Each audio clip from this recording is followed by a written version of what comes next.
ও আমার যুবক, একজন বান্দি আল্লাহর আবেদা সালেহা জাকেরা শাকেরা, এমন একজন ইবাদত করনেওয়ালা বান্দি, জীবন ভর ইবাদত করেছে, হঠাৎ একদিন তার ঘরে বিড়াল ঢুকলো। বিড়াল চিনেন তো? বিড়াল ঘুমাইতেছেন না? বিড়াল ঢুকছে, খাঁচায় আটকায় ফেলাইছে, নিজেও খানা দেয় না, অন্যের ঘরে গিয়ে খাবে সেই সুযোগও দেয় নাই। বিড়ালটা খাঁচায় আটকায় পড়ে, না খাইয়া ধুকে ধুকে বিড়াল মরে গেল। রহমতের নবী বলেন, ওই মহিলা যখনই অন্যায় করেছে, একটা গাইবী আওয়াজ কে যেন গাইবের থেকে বলে, এই নারী, বিড়ালের কষ্ট দেওয়ার কারণে তুই জীবনে যত নেক আমল করেছো সব আমলগুলো বরবাদ।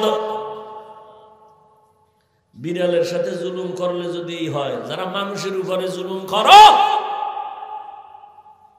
গরিবের দিয়া গাধার মতো কাজ করাও, ঠিক মতো বেতন দাও না। সরকারি চাকরি করো, কন্ট্রাক্ট হয়েছে 8 ঘন্টা ডিউটি, 20,000 টাকা বেতন। এই সিলেটের চালাক মুসলমান, সরকারি বেসরকারি চাকরি করো, ডিউটি 8 ঘন্টা, কন্ট্রাক্ট হয়েছে 20,000 টাকা বেতন। তুমি যদি 1 ঘন্টা ডিউটি না কইরা পুরা বেতন নাও, 1 ঘন্টা ডিউটি না করার বেতন নেওয়া হারাম। এত সোজা আল্লাহ বাবা।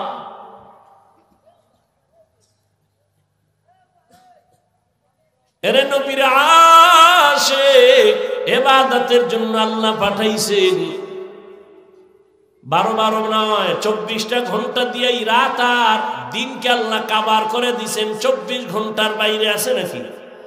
24 ঘন্টা দিয়ে দিন আর রাত। কখনো দিন বড় হবে, রাত ছোট হবে, কখনো রাত বড়, দিন ছোট। আল্লাহ কয়, দেখ আমি কত দয়া করছি, পুরা 24টা ঘন্টার মধ্যে 22 ঘন্টার সময় তুমি তোমার ব্যক্তি কাজে লাগাও, যাও। এই সিলেটের মানুষ, কলিজাটা ভেঙ্গে কথা বলতেছি রে বাবা, কাউকে আঘাত করার জন্য না, বুকে বুক লাগানোর মোহাব্বত নিয়ে বয়ান করতেছি। 22 ঘন্টা সময় আল্লাহ দিয়া দিলেন, যা তোর ব্যক্তি কাজে লাগাও, চাকরিতে ব্যবহার করো, ব্যবসায় কাজে লাগাও, লেখাপড়া করো। 22 ঘন্টা সময় তোমার, যাও তোমার পার্সোনাল কাজে ব্যয় করো। থাকলো কয় ঘন্টা? মাত্র 2 ঘন্টা সময় তোমার কল্যাণের জন্য আখিরাতের লাইনে ব্যয় করো। কয় ঘন্টা? দেখছেন আল্লাহ কত দয়াময়। কয় যে 2 ঘন্টা কিন্তু একসাথে দেই না। যদি বলতাম 2 ঘন্টা একসাথে দাঁড়ায় নামাজ পড়বি, কষ্ট হইতো না? যদি বলতাম 2 ঘন্টা সময় এক নাগারে কোরআন তেলাওয়াত করবি, কষ্ট হবে। আমি এভাবে দেই নাই, আমি আরো দয়া করেছি। 2 ঘন্টা ভাগ করছি। ফজরের 4 রাকাত নামাজে 20 মিনিট দিয়ে তুই দোকানে যা, দোকানদারি অফিস করে আবার জোহরের সময় 10 রাকাত নামাজে আবার 20 মিনিট দিয়া খাইয়া লইয়া আবার অফিসে যা।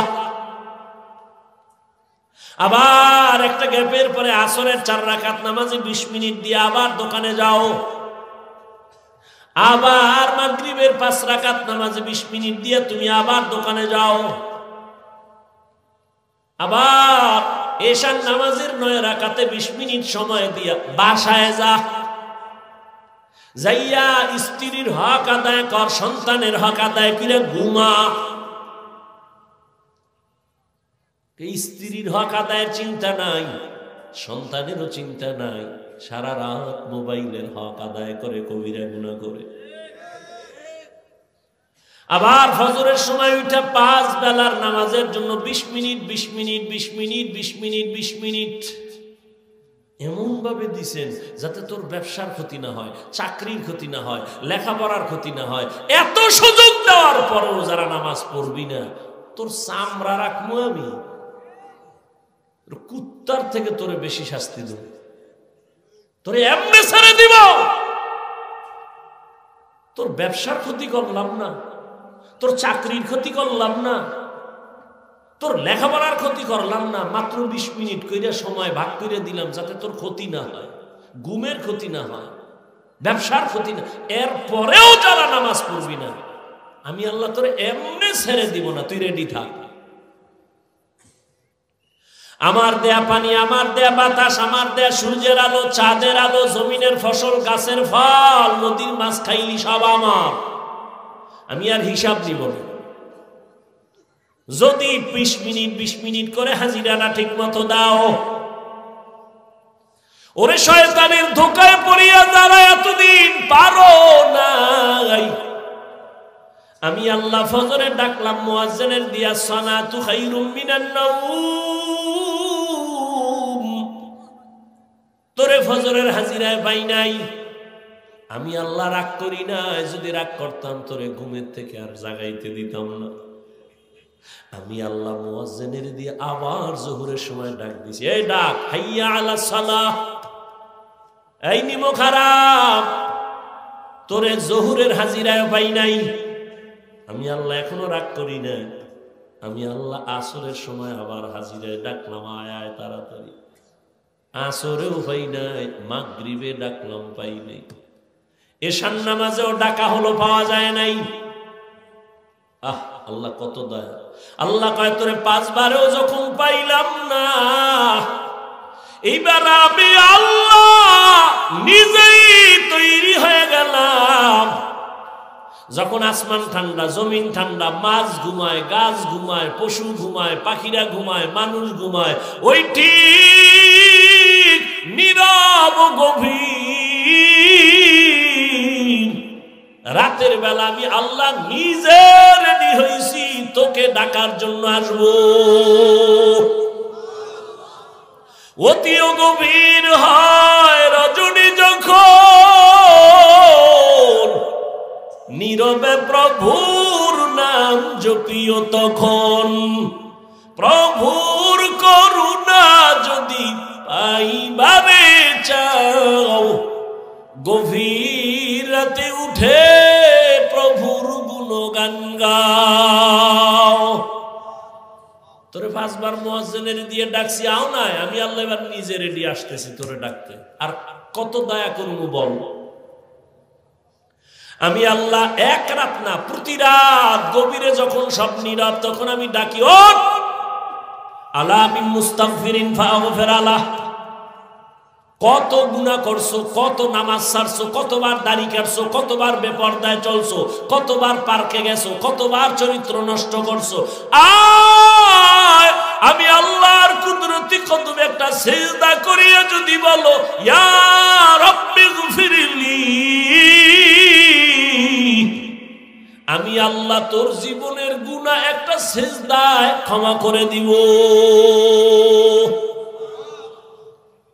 এই ডাকেও যদি তুই না যাও, তোরে আমি এমনি ছাড়বো, তোর জন্যই জাহান্নাম।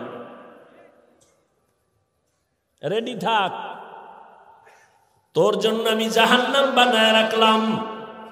কেমন জাহান্নাম জানোনি? ইয়া আইয়ুহাল্লাযীনা আমানু কু আনফুসাকুম ওয়া আহলিকুম নারা আকুদুহান নাস ওয়াল হিজারা আলাইহা মালাইকাতুন গিলাযুন শিদাদুন লা ইয়াসুনাল্লাহা মা আমারাহুম ওয়া ইয়াফআলুনা মা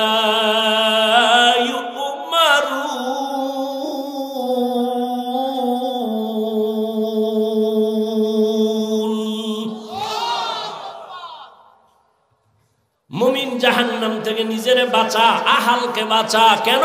ওয়াকুদুহান নাস ওয়াল হিজারা, এমন জাহান্নাম আমি বানাইছি যেই জাহান্নাম আমি মানুষ দিয়া জ্বালাবো, পাথর দিয়া জ্বালাবো।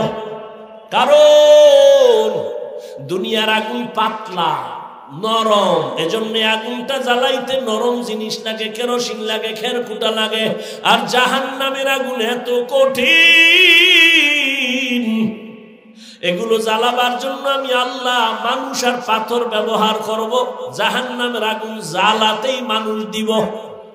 ওয়াকুদুহান নাস ওয়াল হিজারা, দুনিয়ার আগুন থেকে 70 গুণ তাপ বেশি জাহান্নামের আগুন। আল্লাহ পাক বলেন, আমি আল্লাহ তোদের এত দয়া করার পরেও যারা নামাজ পড়বি না, নামাজ পড়বি না, রোজা রাখবি না, পর্দা করবি না, এরে বান্দা যদি এই অবস্থায় কবরের দিকে যাও, আমি আল্লাহ পাক ফেরেশতা লাগায় দিছি তোর পিছনে, বাঁচার উপায় নাই। কিয়ামতের ময়দানেও তোর কঠিন বিচার হবে। নেক আমলওয়ালারা ডান হাতে আমলনামা নিয়ে বিনা হিসাবে জান্নাতে দৌড়াবে, আর যারা বেনামাজি তোদের জন্য কঠিন অবস্থা হবে। একদিকে জাহান্নামের চিৎকার, জাহান্নাম বলবে, আল্লাহ বেনামাজি গুলো কই, তাড়াতাড়ি দাও, আমার পেটে বড় ক্ষুধা, গুনাহগার গুলো দাও। ওদিকে সূর্যের গরম, অন্যদিকে আমার নবী বলেন, আল্লাহ রাগান্বিত হয় বলবেন, লিমানিল মুলকুল ইয়াউম, আল্লাহ পাক বলবে আজকের দিনের রাজত্ব কার? আওয়াজটা দেওয়া মাত্র হাসরের ময়দানটা থরথর করে কেঁপে উঠবে। গুনাহগার গুলো পাগলের মতো চিল্লাইব। নবী বলেন, ও আয়েশা, নবীরা পর্যন্ত যাদের গুনাহ নাই তারাও কান্নায় বেকার হয়ে যাবে। উম্মতেরাও পাগলের মতো ঘুরবে, নবীদের কাছে যাবে সুপারিশ করার জন্য, সুপারিশ পাওয়ার জন্য। মুসা নবী বলবে পারবো না, ঈসা নবী বলবে পারবো না, আদম নবীর থেকেও ফিরে আসবে, ইব্রাহিম নবীর থেকেও ফিরে আসবে। সর্বশেষ উম্মতগুলো রহমতের নবীকে তালাশ করবে সুপারিশের জন্য। নবী কই আছে হাসরের মাঠে? আম্মাজান জিজ্ঞাসা করলেন, নবী কোথায় থাকবেন? নবী বলেন, ও আয়েশা, আমি আল্লাহর কুদরতের সামনে মাকামে মাহমুদে সেজদায় পড়ে কান্না করব। মুসা নবী কাঁদবেন নিজের জন্য, ঈসা নবী কান্না করবেন নিজের জন্য, ইব্রাহিম নবী কাঁদবেন নিজের জন্য, আর আমি মুহাম্মদ যতবার কান্না করব একবারও বলবো না আল্লাহ আমার আমার আমার আমার নিজের জন্য কিছুই বলবো না। আমি বারবার বলবো, আল্লাহ আমার উম্মতের বাঁচা, আমার উম্মত যেন জাহান্নামে না যায়। আল্লাহ নবীর কান্না দেখে বলবেন, নবী কাঁদবেন না, আপনি ধরে ধরে আপনার উম্মত গুলো জান্নাতের দিকে নিয়ে যান। আম্মা জান আয়েশা কয়, তখন কি করবেন? আমি ধৈর্য ধরে আমার উম্মত গুলো বাইসা জান্নাতের দিকে নিয়ে হাউজে কাউসারের সামনে দাঁড় করাবো। আম্মা জান আয়েশা বলেন, ইয়া রাসূলুল্লাহ, আপনি চিনবেন কি করে? কোটি কোটি কোটি মানুষ মুসা নবীর উম্মত, ঈসা নবীর উম্মত, এখানে অনেক উম্মত, আপনার উম্মত চিনবেন কি করে? রহমতের নবী বলেন, ও আয়েশা, যারা 5 বেলার নামাজ পড়েছে ওযু বানাইয়া, কিয়ামতের ময়দানে ওযুর জায়গাগুলো নূরের আলোতে চমকাইতে থাকবে। আমি দেখে দেখে হাউজে কাউসারের কিনারায় লাইনে দাঁড় করায়া আমি নবী নিজ হাতে পেয়ালা ভরে কাউসারের পানি দিব, উম্মত পান করবে আর জান্নাতের দিকে আগাইতে থাকবে। লাইনে অনেক উম্মত দাঁড়ানো, পানি পান করতেছে, আসতেছে, করতেছে, হঠাৎ একটা পর্দা পড়ে যাবে। ও ফেরেশতা, আমার উম্মত কি শেষ? কয় না, তো পর্দা দিলা কেন? কয় পর্দার বাইরের উম্মত সব ভেজাল, এরা আপনার উম্মত দাবি করছে, নামাজ পড়ে নাই, পর্দা করে নাই, হালাল মতো চলে না, আপনার সুন্নাত জবাই করেছে। নবী বলেন, আয়েশা, তখন আমি রাগ করে বলবো, সোহকান সোহকা লিমান গায়রা মিন বাদি, এই বেঈমান নাফরমান উম্মত, তোরা আমার থেকে আলাদা হয়ে যাও, তোরা আমার উম্মত না।